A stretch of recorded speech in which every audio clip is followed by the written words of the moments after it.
let us explore a new program with continuing on with the Java program series, as we have already done some of the programs. So in this today's episode, I am taking one program and few more after this, and the topic of the program is write a Java program to interchange the value of two numbers without using the third value.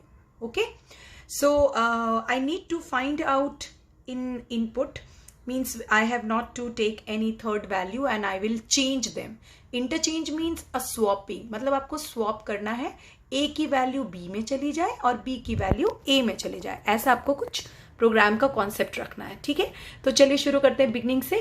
First line as always public class swap. मैंने program का नाम ही swap रख दिया क्योंकि ये interchange है, आप कुछ भी अपनी चॉइस का नेम रख सकते हैं. Then public static void main as usual the second line and then curly break, opening curly break. Now come to the main thing which is the body of the programme.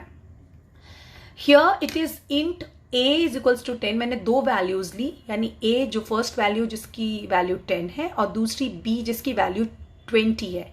एक मैंने third value ली है, that is t, जो अभी third value है, but आपके programme के according आपको third value नहीं लेनी है.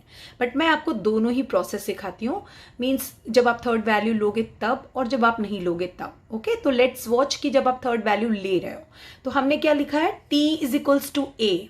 It's just like a magic, numbers magic, जैसे आप बचपन में गेम खेला करते थे, नंबर्स के साथ खेला करते थे, बिल्कुल वैसा ही है.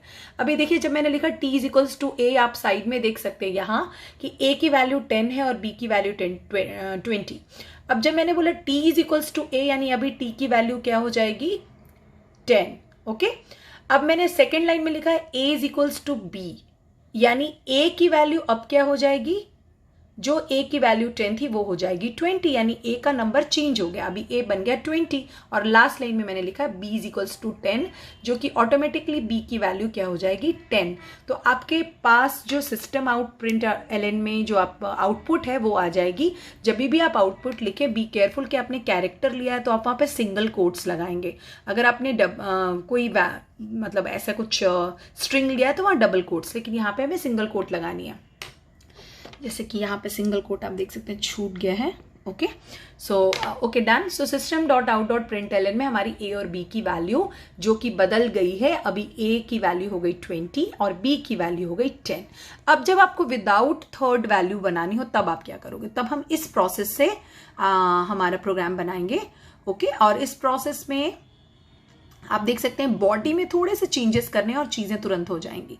तो इंट वैल्यू तो आपने जैसे पहले ली थी वैसे ही लेंगे, a इज इक्वल्स टू 10 और b इज इक्वल्स टू 20. अभी मैंने नीचे चेंजेस किए हैं, a is equals to a plus b.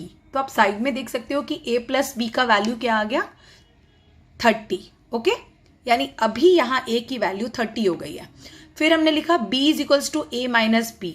That means b की वैल्यू अगर आप a माइनस b करो, जो कि 30 थी a की वैल्यू, तो अभी माइनस करके वो 10 हो गई, यानी हमारा b 10 बन गया है. और हमारा a कैसे 20 बनेगा, जब आप a में से माइनस करोगे b को, यानी 30 माइनस 10 20. बस ये 3 लाइन्स आप लिखोगे बॉडी में, बाकी रेस्ट बिल्कुल वैसा ही रखना है, आपको t नहीं लेना है बस, तो आपका प्रोग्राम ईजिली कन्फर्म हो जाएगा. Okay, so let's move to the another program. Viewers, so as we have already done first program, जहाँ की हमने देखा कि हम स्वैपिंग कैसे करते हैं डिजिट्स की. हमारा दूसरा प्रोग्राम इसी सेक्शन में है, that is create a program to display whether the entered character is in upper case और लोअर केस. सबसे पहले तो मैं आपको क्वेश्चन पूछूं या बताऊं कि अपर केस और लोअर केस क्या है. डेफिनेटली आप बहुत कोई जानते होंगे, बहुत से लोग, कि अपर केस का मतलब होता है कैपिटल लेटर्स और लोअर केस का मतलब होता है small letters in every programming, every case in computer. Okay, अब थोड़ा इस प्रोग्राम को शुरू करने के पहले हमें एक छोटी सी इंफॉर्मेशन लेनी होगी, वो है कि ASCII वैल्यूज क्या होती हैं. Okay, ASCII stands for American Standard Code for Information Interchange. पहले तो इसकी फुल फॉर्म जान लीजिए. और ASCII is a character encoding that uses numeric codes to represent characters. यानी कंप्यूटर, आपको पता ही होगा कि कंप्यूटर अल्फाबेट्स को नहीं समझ सकता, उसे न्यूमरल में चेंज करना पड़ता है. तो इस प्रोसेस को, changing the characters in a numbers और sometimes the numbers in a character, दोनों ही पॉसिबिलिटीज के लिए हम ASCII कोड यूज करते हैं. तो इसको जानने के लिए बस छोटी सी इंफॉर्मेशन है. A से Z तक सभी इसकी रेंज होती है 65 से 90 तक, यानी ए की वैल्यू 65 होगी और बी की 66 और ऐसी कॉन्सिक्यूटिव अदर वैल्यूज। तो 90 पे आके आपका capital A to Z complete हो जाता है, यानी अगर आप उसे न्यूमरल फॉर्म में देखें तो वो 65 से 90 होगा। बट अगर आप स्मॉल A to Z देख रहे हैं यानी लोअर केस में, तो आपकी रेंज होगी 97 से 122, यानी फर्स्ट वैल्यू स्टार्ट होती है 97 से, रेस्ट लाइक दिस ओनली। अगर आप डिजिट्स को कैरेक्टर के फॉर्म में कन्वर्ट करना चाहते हैं तो उनकी वैल्यू होती है, हमारे पास कितने डिजिट्स हैं 0 to 9 यानी टोटल 10, तो 48 से शुरू होके 57 तक ये चलेगी। तो फर्स्ट वैल्यू 48 और पूरा ये कंप्लीट होगा 57 पे। होप आप समझ गए कि आस्की कोड में कन्वर्जन करना पड़ता है, क्योंकि कंप्यूटर कैन नॉट अंडरस्टैंड कि आप क्या लिख रहे हो, तो उसको आपको आस्की कोड के फॉर्म में प्रोग्राम बनानी पड़ेगी। चलिए, अब ये हो गया आस्की कोड का छोटा सा नोट, साथ साथ नोट भी कर लीजिएगा क्योंकि ये बहुत इंपॉर्टेंट है आगे भी प्रोग्रामिंग्स के लिए। Okay, now move to the program कि आपको किसी भी राइटिंग वर्क में कैसे पता चलेगा कि वो अपर केस है या लोअर केस, तो प्रोग्राम कैसे चेक करती है। तो देखिए प्रोग्राम की तरफ, फर्स्ट हमने इस बार प्रोग्राम का नाम रख दिया है लेटर, पब्लिक क्लास लेटर। फिर जैसे हम प्रीवियस प्रोग्राम शुरू करते हैं बिल्कुल वैसे ही आइए बॉडी पर। बॉडी पे आप देख सकते हैं कैर इज इक्वल्स टू CH। कैर क्या है, कैरेक्टर की शॉर्टकट लिखी है और हमने CH एक वैल्यू ली है, यानी हमें पता नहीं है कि ये लेटर कैपिटल में है या स्मॉल में है, हमें मालूम नहीं है। इस प्रोग्राम को बनाने के लिए हम यूज करेंगे इफ एल्स इफ यानी लैडर प्रोग्राम यूज करेंगे।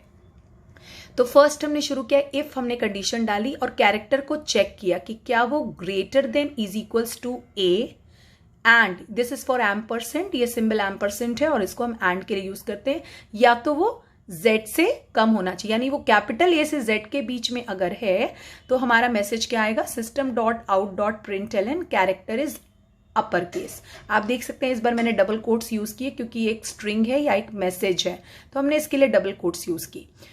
अगर ये बात सच ना हो, यानी first condition is not correct, तो computer this program will move to the second condition जहां लिखा हुआ है else if character is greater than small a and lesser than small z। ठीक है, यानी वो स्मॉल a से z के बीच अगर है तो system.out.println will go for lower case. और तीसरी कंडीशन डालिए, क्या पता वो डिजिट हो, लेटर ही ना हो, तो in that case we'll use system.out.println character is not an alphabet. और इस तरह से आप इस पूरे प्रोग्राम को कंप्लीट कर लेंगे सिर्फ इस छोटे से मैसेज को यूज करके। तो होपफुली आपको समझ आ गया हो, और अगर कोई प्रॉब्लम हो तो please do not hesitate, write down in my comments box. Thank you for watching, good day.